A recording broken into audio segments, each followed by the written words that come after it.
Bismillahirrahmanirrahim.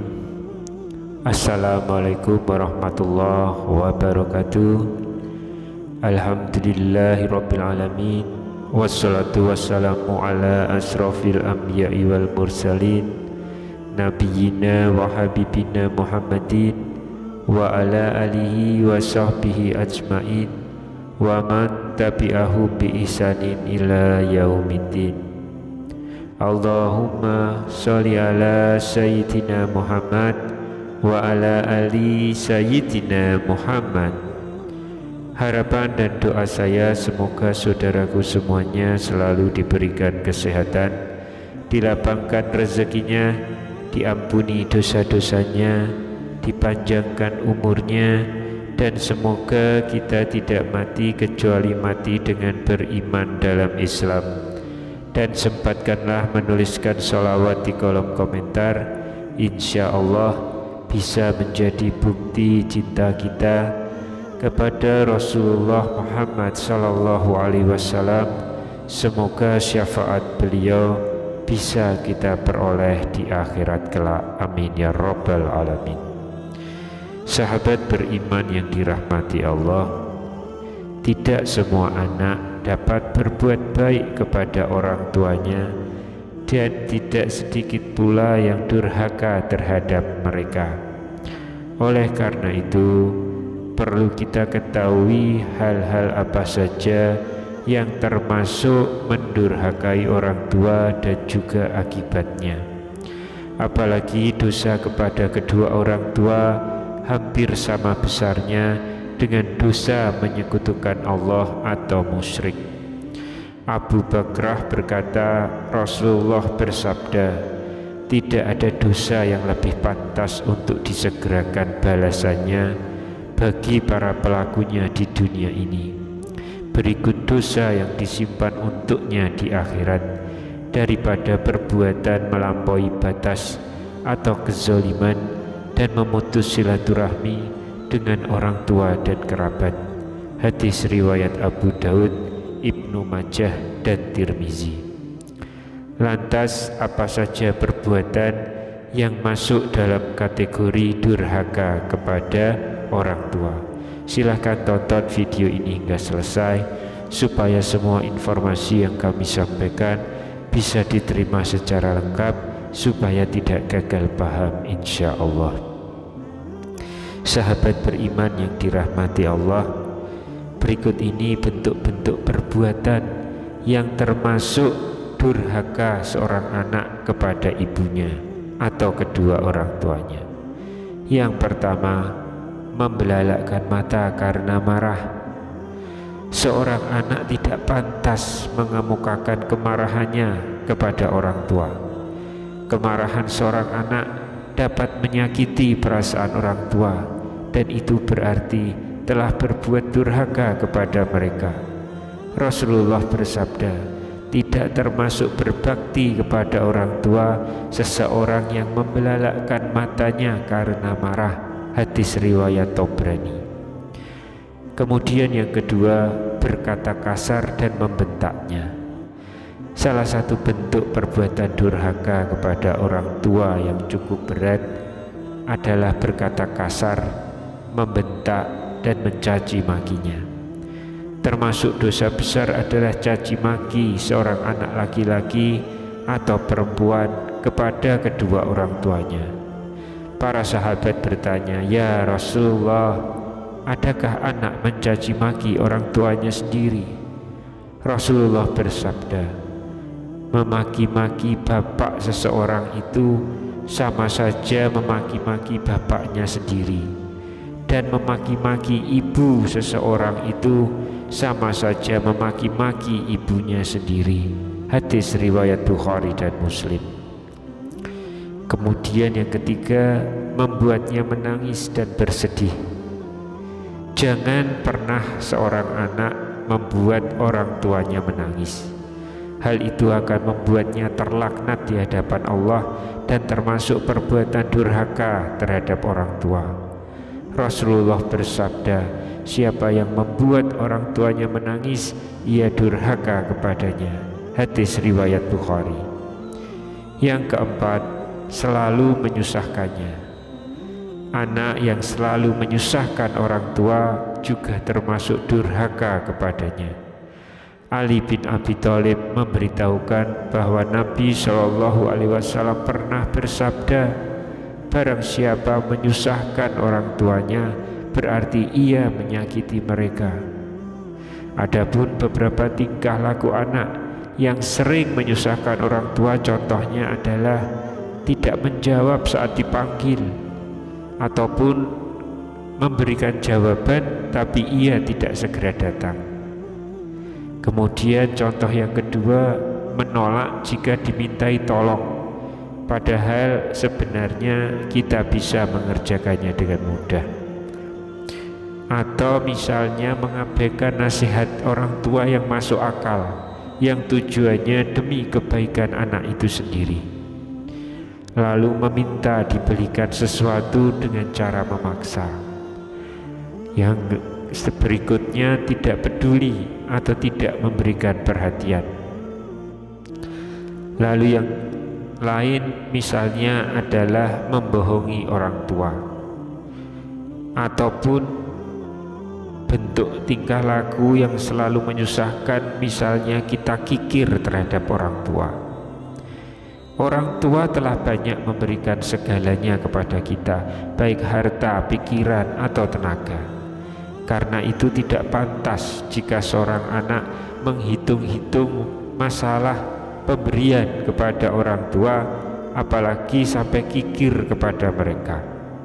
Ada satu kisah tentang seorang anak yang meminta upah kepada ibunya. Pada suatu sore, anak ini menghampiri ibunya yang sedang menyiapkan makan malam. Ia menyerahkan selembar kertas yang baru saja ditulisnya. Sang ibu segera mengeringkan tangan dan menerima kertas itu. Sambil duduk, ia lalu membacanya. Berikut tulisannya: "Ibu, untuk tugas mencabut rumput minggu ini 10.000 rupiah. Untuk membereskan seluruh kamar minggu ini 10.000 rupiah. Untuk pergi ke toko menggantikan ibu untuk belanja 10.000 rupiah.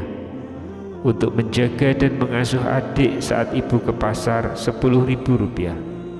Untuk tugas membuang sampah setiap hari 10.000 rupiah. Jadi total utang ibu padaku minggu ini sebesar 50.000 rupiah." Selesai membaca surat itu, sang ibu memandang anak yang berdiri di depannya dengan tatapan kasih. Kemudian si ibu mengambil pena dan menuliskan sesuatu di balik kertas tadi. "Anakku, untuk waktu 9 bulan mengandungmu dan selama kamu tumbuh dalam perutku, itu gratis. Untuk semua malam ketika menemanimu, mengobatimu, mendoakanmu agar kamu sehat dan jadi anak yang pintar, itu gratis.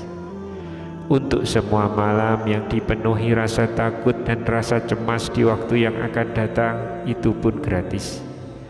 Untuk makanan, mainan, baju, dan juga menyeka hidungmu serta mengganti popokmu, itu gratis. Anakku, kalau kamu menjumlahkan semuanya, harga cinta kasih ibu adalah gratis." Setelah selesai membaca apa yang ditulis ibunya, anak itu pun merenung. Tiba-tiba air matanya berlinang, lalu menatap wajah sang ibu dan berkata, "Ibu, aku sayang sekali padamu." Kemudian dia mengambil pena dan menulis dengan huruf besar di kertas tadi, "Lunas." Anas bin Malik berkata bahwa Nabi SAW bersabda, "Tidak seorang pun hamba yang diberi oleh Allah harta kemudian tidak memberikan hak nafkah kedua orang tuanya, kecuali Allah akan menghapus seluruh amal kebaikannya dan akan dirasakan azabnya yang pedih." Kemudian yang keenam adalah melalaikannya ketika sudah tua. Abu Hurairah meriwayatkan bahwa Rasulullah pernah bersabda, sungguh hinalah seseorang yang mengalami hidup dengan kedua orang tuanya di masa tuanya, tapi hal itu tidak menyebabkan dia masuk surga. Hadis riwayat Ahmad. Oleh karena itu, menelantarkan orang tua saat dia sudah tua dan membiarkannya mengurus diri sendiri merupakan perbuatan durhaka. Lantas apa akibatnya jika seorang anak durhaka terhadap ibunya? Yang pertama, sia-sia amal kebajikannya. Ibadah itu tidak hanya yang mahdoh, yang tata caranya sudah diatur berdasar ketentuan dan bersifat pasti, tapi juga ada ibadah yang ghairu mahdoh seperti berbakti kepada orang tua dan bergaul pada masyarakat. Nabi SAW bersabda, 3 macam dosa yang akan menyia-nyiakan segala amal lainnya adalah syirik, mempersekutukan Allah, durhaka kepada ayah dan ibu, serta lari dari medan perang. Hadis riwayat Tabrani. Kemudian yang kedua, dipercepat azab dan bencana di dunia. Sebenarnya semua dosa yang dilakukan manusia itu akan ditunda balasannya sampai hari kiamat, kecuali azab akibat dosa anak yang durhaka kepada orang tua. Allah akan mempercepat azabnya di dunia ini sebelum ia meninggal dunia. Nabi SAW bersabda, ada 2 pintu petaka yang disegerakan akibatnya di dunia, yaitu orang yang zalim dan durhaka kepada orang tua. Hadis riwayat Al-Hakim. Yang ketiga, menghilangkan cahaya kesolehan. Abdullah bin Umar berkata bahwa Nabi SAW bersabda, peliharalah hubungan dengan teman-teman yang dicintai kedua orang tuamu. Jangan kamu memutuskannya. Bila hubungan itu terputus, Allah akan memadamkan cahayamu. Hadis riwayat Bukhari. Yang keempat, memendekkan umur. Durhaka kepada orang tua akan memendekkan umur karena si anak akan mendapatkan petaka yang besar, bahkan mengakibatkan kematian. Yang kelima, meninggal dalam kondisi su'ul khotimah. Anas berkata bahwa Nabi SAW bersabda, tidaklah seorang laki-laki yang kedua orang tuanya sudah meninggal dunia sedang keduanya dalam keadaan tidak meridhai dirinya, kecuali Allah akan keluarkan roh laki-laki itu dalam keadaan tidak mengucapkan syahadat. Tidak pula ia dibangkitkan dari kuburnya kecuali dituliskan pada keningnya, inilah balasan orang yang durhaka kepada orang tua. Yang keenam, terhalang masuk surga. Abu Hurairah mengatakan bahwa Nabi SAW bersabda, ada 4 macam orang yang selayaknya Allah tidak memasukkan mereka ke surga dan tidak akan memberi mereka nikmat surga, yaitu yang selalu meminum khamr, pemakan harta riba, pemakan harta anak yatim tanpa hak, dan orang yang durhaka kepada ayah atau ibunya. Hadis riwayat Al-Hakim dan Al-Baihaqi. Yang ketujuh, mendapat kutukan Allah.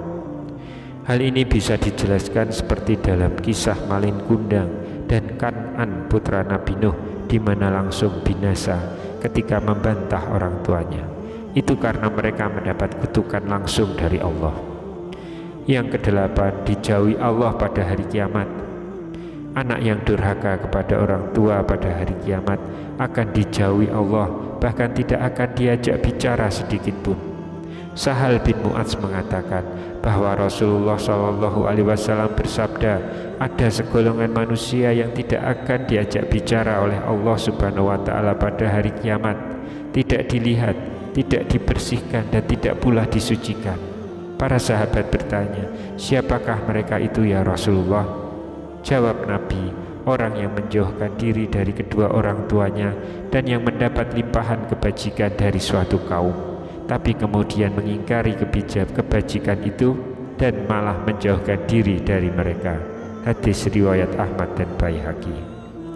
Yang kesembilan, masuk neraka paling awal.